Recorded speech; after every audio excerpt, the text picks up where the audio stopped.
Welcome to room 442, guys. Tomorrow, the transfer window opens, and it looks like it's going to be a pretty busy summer. James joins me here, big Liverpool fan, as we all know. So let's break down what's been going on at Anfield. The big news is Darwin Núñez. Yeah, I got to tell you, I'm a bit excited about this one. You know, if I remove my my journalist hat for a moment and just put on my fan hat, this kid is pretty special. Obviously, in the Champions League this past season against Liverpool, he scored 2 goals, scored 6 goals overall for Benfica. And post-match, Jurgen Klopp was just salivating over the kid. And we're all thinking, has he got plans for this guy at some point? And he's dynamic, exciting. He plays on that edge as well, where he can really frustrate players and fans alike, right? Be it on the last shoulder. Does he tend to dive and embellish? Yeah, as well. Well, he's South American. He's South American, right? Uruguayan, of course. It's how he grew up, right? I'm not sure how the Premier League crowds will accept that. I'm going to say something a bit crazy here, right? Which you're probably holding against me for years, right?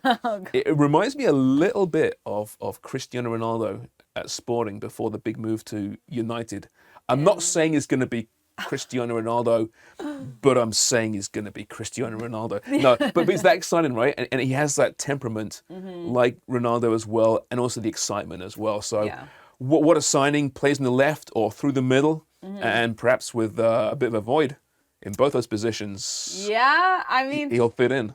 So Sadio Mane, and I mean, Mo Salah has technically 1 year left in his contract, but it looks like he's going to slowly be leaving Liverpool as well. Big news is that Sadio Mane, Liverpool rejected Bayern's second offer for him, which was £23.5 million.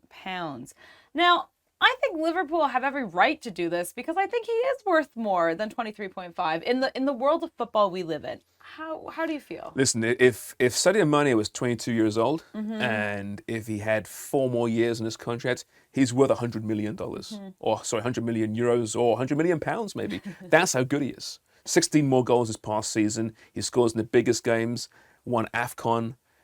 He's a lovely guy as well. You know, he really is a great ambassador, I think, for football, for wherever he's playing.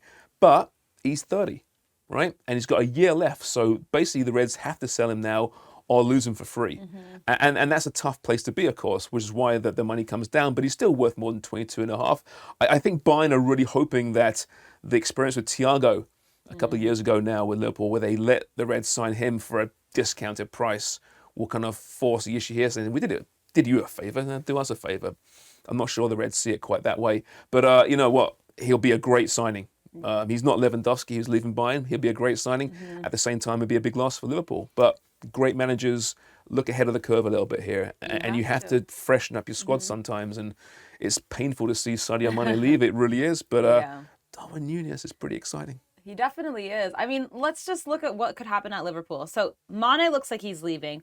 Salah's in the works of potentially leaving.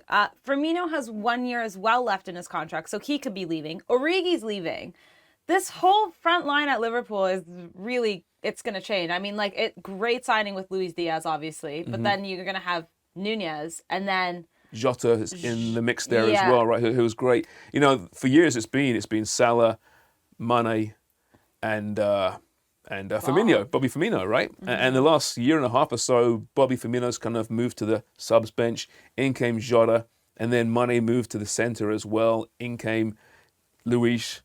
So it is changing now, but you have to change. Listen, there's a lot of talent there, isn't there? Let's be honest here. Origi was lovely as well, scored some huge goals over the years, but you know he was a super sub.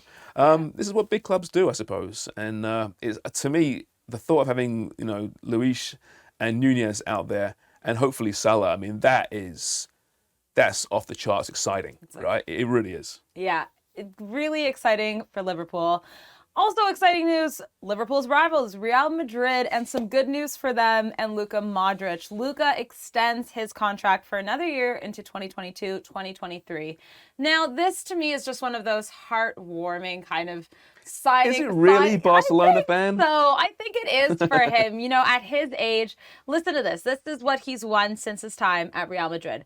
3 La Ligas, a Copa del Rey, 5 Champions Leagues, and not to mention in 2018 when he won the Ballon d'Or. It's nuts, right? I mean, those 5 Champions Leagues, I mean, that is just it's just ridiculous. People don't do that unless you play for Real Madrid. Yeah, it is. I mean, I'm obviously as a fan of a different team, it's easy to hate Real Madrid and their dominance over the years and what they do in Spain. But this guy makes them just so likable. Yeah. He's fantastic. No one can control the midfield like Luca Modric. Even now at 36 years of age, we saw it this year in the Champions League, when things are going wrong, he was so calm against PSG and Man City, they're losing. He's like, just don't worry, boys. Give me the ball. I'll take care of things. A bit like Zidane back in the day. He's just a wonderful footballer. 10 years he's been there now. Remember watching him at Spurs for years thinking this guy could be the best midfielder in English football.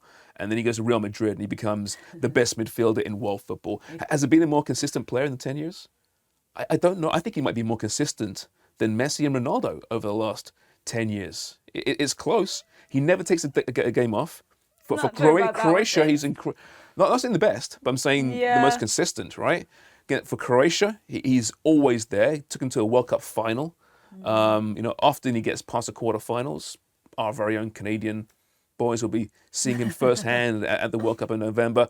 He's one of those guys. He doesn't look like a footballer to me, but he's just oozing class and one of my all-time favorites. Yeah. No, I mean, I won't disagree with you there. I'm not sure if I'd make that comparison to Messi and Ronaldo, but I see Why what not? you're Why not? saying. Why isn't he I as think in terms consistent? of consistency, Messi and Ronaldo, one of the reasons why they're so consistent is because they almost never take on injuries and they keep the form that they've had for nearly 20 years now. So I think there's a bit of a difference there. But I not to take away from Modric, he has been performing since he's joined Real Madrid. It's been quite steady. That's a good argument, though.